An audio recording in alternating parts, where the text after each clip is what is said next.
Después está el tema del SIDA. Ese es un tema realmente terrible. Yo le he dedicado un libro después de una paciente investigación y muy dolorosa, por cierto. Y ya que estamos sobre el tema del SIDA, sin perjuicio de que vuelva sobre él, les voy a contar lo que me ocurrió en México en 1995. Yo estaba en plena investigación y me dicen, un amigo común me dice, el secretario de Salud Pública del Distrito Federal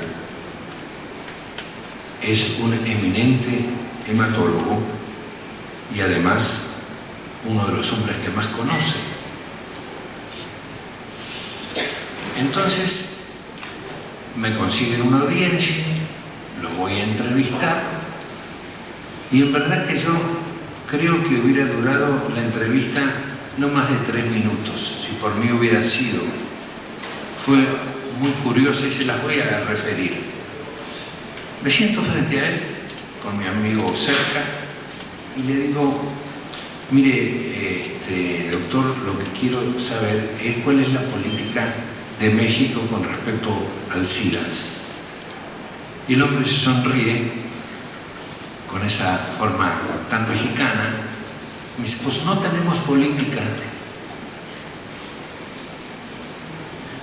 Entonces yo dije, ¿qué le pregunto ahora a este señor si no tienen política?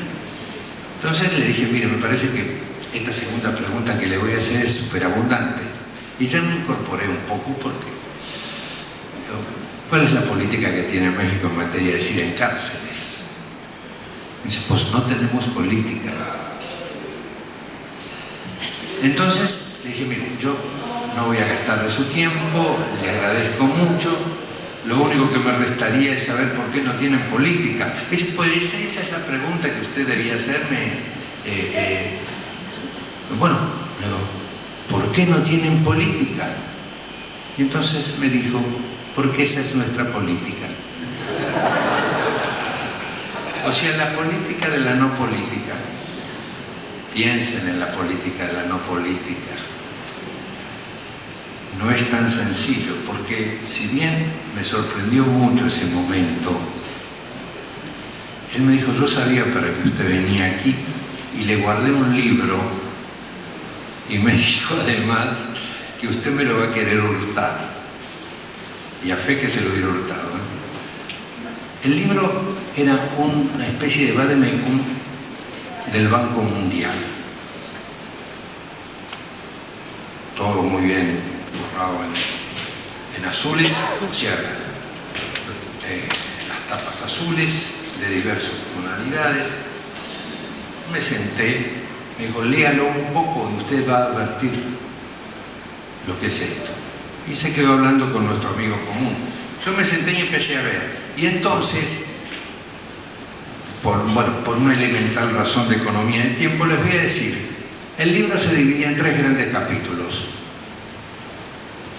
En el primer capítulo estaba toda la historia del SIDA desde el año 80 hacia el 95, noviembre del 95, porque recién lo habían recibido.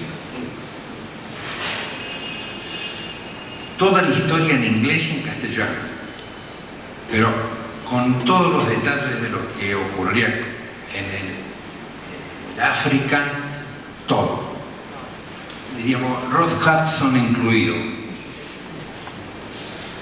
Un segundo gran capítulo en donde se hablaba de los antirretrovirales y todo lo que se había logrado ya en los laboratorios suizos y de los Estados Unidos en la materia. Se hablaba en todos los casos de todos esos medicamentos y sus funciones, pero además de su precio. Cada medicamento tenía un precio al lado. Hasta el Western blot y el ELISA, que son las formas de detectar y monitorear la enfermedad, también su precio. Se hacían los esquemas, por ejemplo, de la cuarta etapa de la seropositividad, o sea, ya casi fatal, y se hablaba de cómo debía ser el cóctel de drogas, qué drogas para este tipo de síntomas habría que aplicar, todo con su precio, claro. Y luego el tratamiento del tema por un médico y el seguimiento de la enfermedad, también todo con su precio. Miren, hasta la alimentación calórica que requería el paciente también tenía el precio. Tercer capítulo.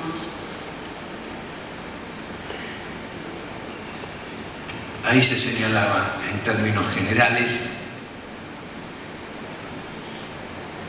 que, de acuerdo al índice demográfico de la región y la cantidad de seropositivos, de enfermos seropositivos que tuvieran, eso daría la posibilidad de lograr el subsidio que el banco ofrecía solo para esos casos.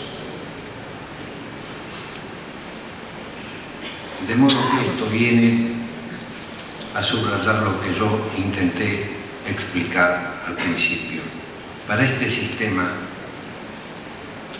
la vida humana, el sentimiento ético hacia la vida humana se ha cambiado, se ha trocado por un problema de coste, riesgo y beneficio.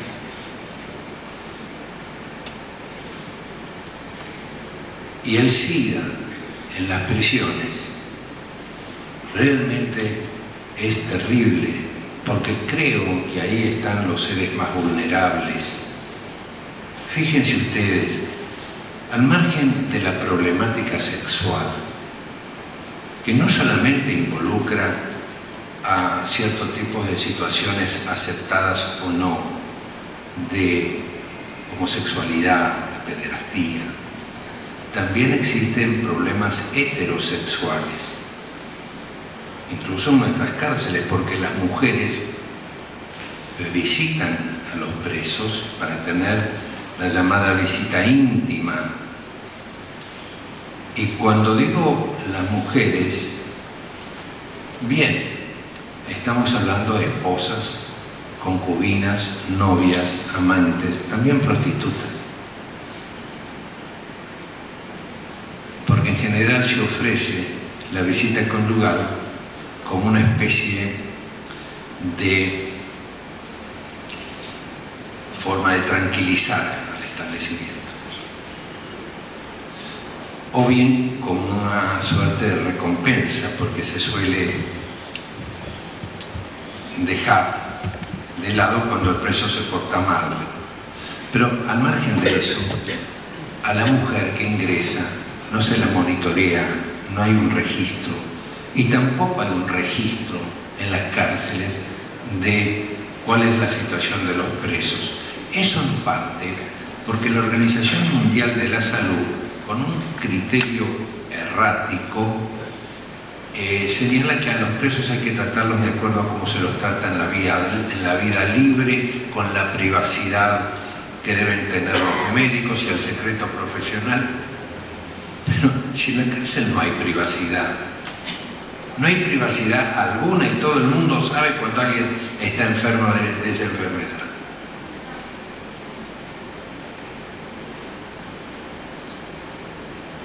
En definitiva, muere mucha gente por falta de medicación, porque los antirretrovirales en las cárceles, y curiosamente, cuando esas cárceles están en ciudades más o menos importantes, hay a veces algún tratamiento, pero en la medida que nos alejamos a cárceles más lejanas, nada.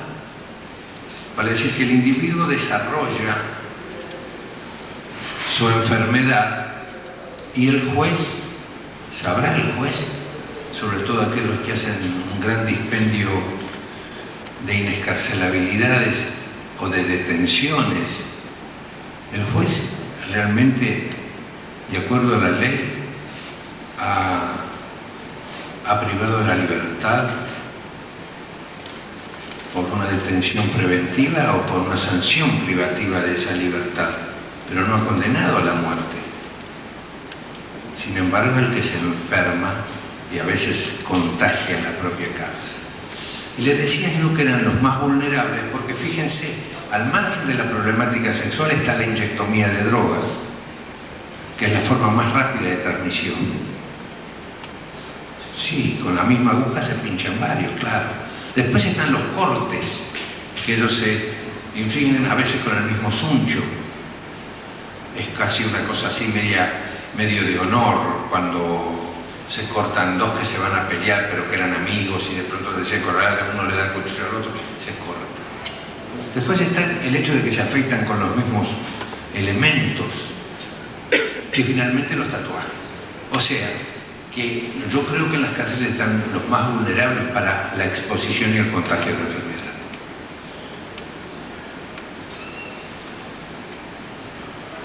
En definitiva,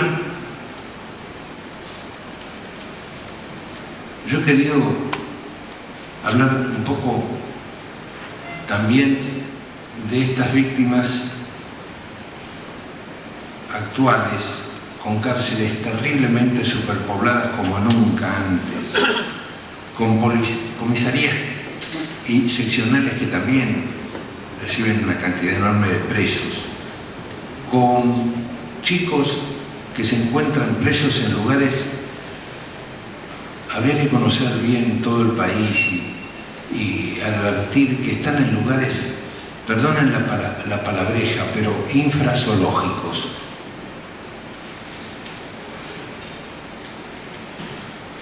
Y a eso se suma eso que hablamos de las torturas, no llegamos a hablar y ya no me queda el tiempo, y también de las penas de muertes extrajudiciales.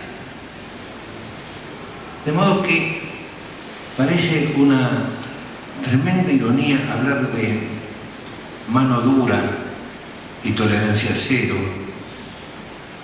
y como aquí se ha hecho en algún momento por algún celebérrimo exgobernador, recurrir al Manhattan Institute de New York, donde Braten y Rudolf Andreani imparten y venden la tecnología esa de la tolerancia cero y la mano dura. Y uno se pregunta,